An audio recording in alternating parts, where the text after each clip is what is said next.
안녕하세요. 맨디쌤의 심리학 이야기의 맨디쌤입니다. 자존감이 낮은 사람은 자신의 가치를 낮게 인식하고 있는 상태입니다. 이들은 자신의 가치를 낮게 인식하고 있기 때문에 이러한 가치를 높이기 위한 활동을 해야 한다고 자연스럽게 생각합니다. 그렇게 어떤 노력과 활동을 통해서 가치를 높이면 자기 스스로도 자신을 인정하고 남들로부터도 사랑과 인정, 관심을 받을 수 있을 거라고 생각하죠. 적어도 이런 인정의 욕구가 메인이 아니더라도 이렇게 무슨 활동들이라도 해야 자신이 겪는 불안에서 벗어날 수 있다고 생각을 합니다. 이번 영상은 자존감이 낮은 사람들이 자신의 가치를 높인다고 착각을 해서 하는 대표적인 활동들을 정리해서 알려드리도록 하겠습니다. 이 영상에서 이야기하는 내용들은 실제로 자존감이 낮은 분들이 저한테 찾아와서 자신들이 지금까지 해왔던 활동이라고 말씀하셨던 것들입니다. 여러분들이 자존감이 낮다고 여기고 있거나 혹은 현재 자존감이 낮은지 궁금하다면 이번 영상을 통해서 자신이 지금까지 했던 활동들을 점검해보세요. 첫 번째, 무리한 다이어트 약 처방받기. 이 활동은 특히 외모에 대한 강박이 심한 분들이 선택하는 활동들입니다. 어려서 외모에 대한 놀림을 받았다거나 외모의 변화를 통해서 가치를 경험했던 사람들이 선택하곤 합니다. 즉, 살이 쪘을 때는 무시를 받다가 살이 좀 빠지니까 인정과 관심을 받았다던가 하는 등의 경험을 했다는 것이죠.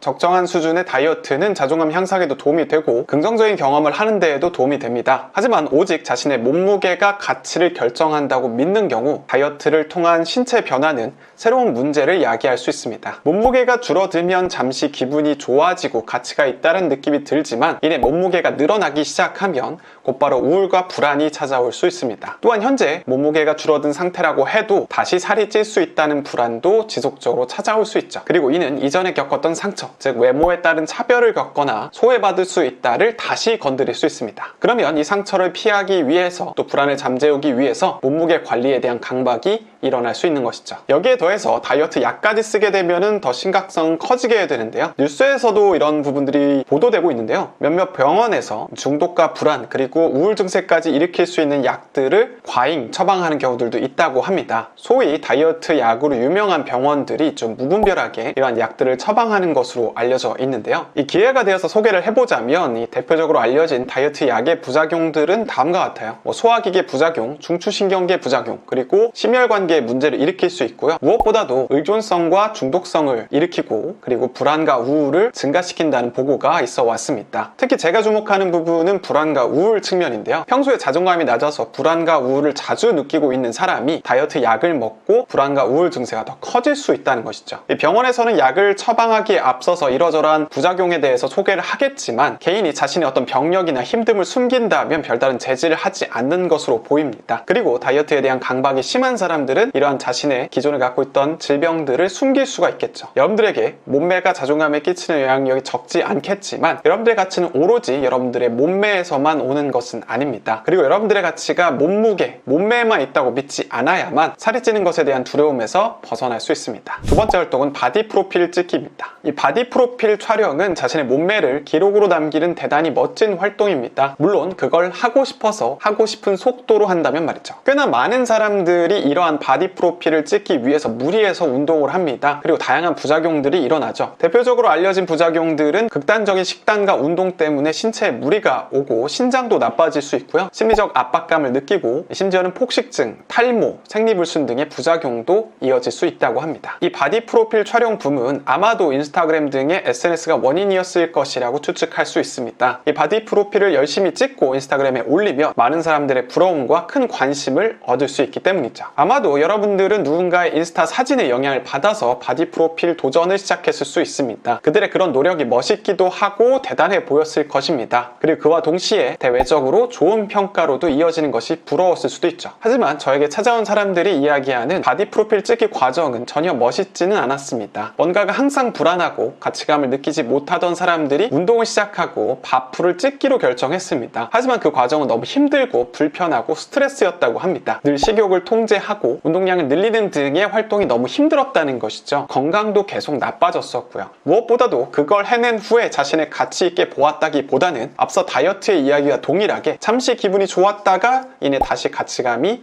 낮게 돌아왔다고 합니다. 이 사진을 찍고 나서는 관리가 계속 이어질 수는 없고 그래서 살이 찌고 이는 곧 자신의 가치 하락으로 이어졌기 때문입니다. 그리고 어렵사리 여러분들의 몸매를 유지한다고 쳐도 사람들의 관심과 인정은 줄어들 수밖에 없습니다. 사람들은 여러분들을 긍정적으로 평가하기 위해서 준비하고 있는 것은 아니고 또 다른 몸매 좋은 사람들로 관심이 이동하기 때문이죠. 여러분들 혹시 바디 프로필을 찍고 싶으신가요? 그 이유가 혹시 무엇인가요? 여러분들이 바디 프로필을 찍는다고 해도 혼자만 간직할 수 있다거나 아무도 관심을 주지 않아도 괜찮은지 스스로 한번 물어보시기 바랍니다. 그리고 그 사진을 찍는데 2년 이상의 장기적인 과정이 소요된다 하더라도 하고 싶은지 한번 질문해 보세요. 만약에 개인의 만족보다는 사람들의 인정이 이 선택을 하는데 대부분의 요인이고 단기간에 빡센 어떤 활동으로 잠시만 유지될 수 있는 가치감을 위한 것이라면 이 활동을 추천하지는 않습니다. 세 번째, 자기계발책 여러 권 읽기. 책 읽기는 자신의 가치감을 높이는 아주 쉬운 활동입니다. 여기서 주목해야 될 것은 가치감이지 가치를 이야기하는 것이 아니라는 점입니다. 책 읽기는 손쉽게 인스타그램에 인증할 수 있고 읽으면서 발전한다는 느낌도 얻을 수가 있습니다. 다 읽었는지는 알 수 없지만 여러 권을 쌓아두고 인증샷도 찍을 수가 있거든요. 하지만 여러분들이 그 책을 읽고 얼마나 그 책에서 말한 실행을 하고 있는지 살펴보기로 합시다. 오로지 여러분들 책만 읽고 있지는 않으세요? 즉 책을 읽는다는 느낌에 사로잡혀서 그 느낌만 느끼려고 하지는 않으신가요? 또 다이어트와 마찬가지로 책을 쭉 읽다가 멈추었을 때 책을 읽지 않는 자신을 공격하고 있지는 않으신가요? 요즘엔 또 심각하게 책만 읽으면 다 해결된다거나 부자가 된다거나 하는 등의 가스라이팅도 여러분들 불안을 증가시켰을 수도 있을 것 같아요. 개인적으로 책을 통해서 진짜 가치가 생기는 과정은 책을 읽는 행위 자체에만 매몰되는 것이 아니라 책을 읽고 시야가 넓어지고 새로운 선택을 하고 새로운 경험을 하면서 자신의 가치를 확장하고 깨닫는 데 있다고 생각을 합니다. 이 과정은 여러 권의 책을 읽는 것이 아니라 하나의 책이라도 제대로 읽고 많이 생각하고 또 실행과 경험으로 이루어져야만 가능하겠죠. 여러분은 더 많은 일서 보이는 책을 읽고 SNS에 인정하는 것보다 읽고 싶은 책을 읽고 생각을 많이 하고 기록하고 실행하시는 것을 추천합니다. 그것이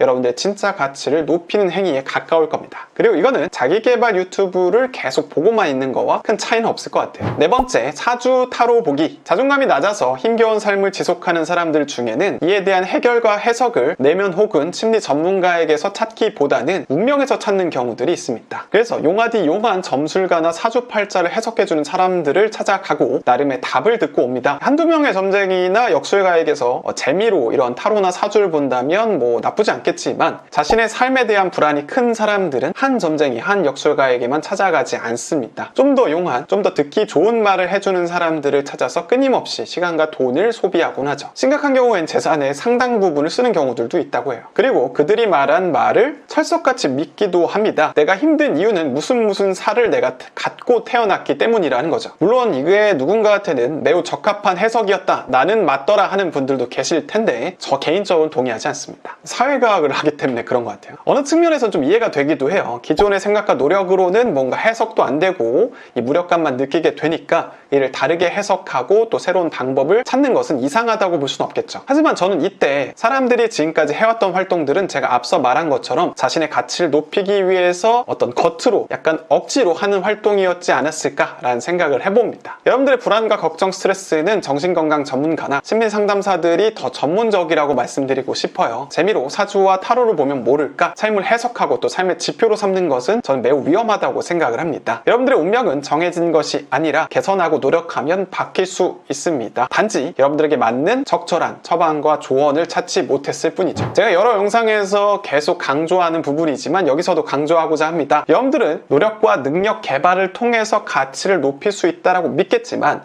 여러분들이 더 집중해야 될 부분은 어디냐면 여러분들의 가치를 낮추는 것을 제거하는 방향입니다. 쉽게 말해 여러분들의 가치를 낮추고 싫어하게 만드는 요인인 상황, 상처, 신념 등을 제거해야 하지 이걸 놔둔 채 가치를 높인다고 착각하게 만드는 활동을 열심히 한다고 해서 여러분들은 달라지지 않는다는 것이죠. 그런 활동들은 일시적으로 자존감이 높아지는 느낌이 들지만 짧게만 유지되고 곧바로 결국 나는 가치가 없다, 나는 별로다 라는 생각으로 이어지게 만듭니다. 핵심은 달라진 게 없기 때문이죠. 여러분들을 내려앉게 만드는 힘은 그것을 제거하지 않고서는 끊임없이 여러분들에게 영향을 미칩니다. 그러니 여러분들은 더 이상 자신을 높인다고 착각하는 활동이 아니라 여러분들의 가치를 확실히 낮추는 걸 제거하는 방향으로 나아가시기를 바랍니다. 마지막으로 다시 강조하고 싶습니다. 이번 영상은 이런 활동을 하는 사람들은 모두 자존감이 낮다 이건 아니고요. 강박적으로 다이어트를 하고 바디 프로필을 힘겹게 찍으며 자기계발과 사주를 보는데 지나친 시간과 돈을 쓰고 있는 것은 자존감이 낮은 사람들이 자신의 가치감을 높이기 위한 활동이라고 생각하지만 실제로는 도움이 안 되는 활동 활동임을 주장하기 위해서 찍은 영상입니다. 만약에 여러분들이 이 영상을 통해서 제가 앞서 말씀드린 활동들에만 시간을 쏟고 있었다는 것을 알았다면 이제는 분명하게 방향을 바꿔야 합니다. 여러분들이 제대로 된 방향으로 자존감을 높이고 싶다면 제 영상의 댓글에 있는 링크를 통해서 무료 자존감 워크숍에 참여해주세요. 여러분들이 자존감을 높이기 위해서 꼭 알아야 되는 것들을 알려드리도록 하겠습니다. 그럼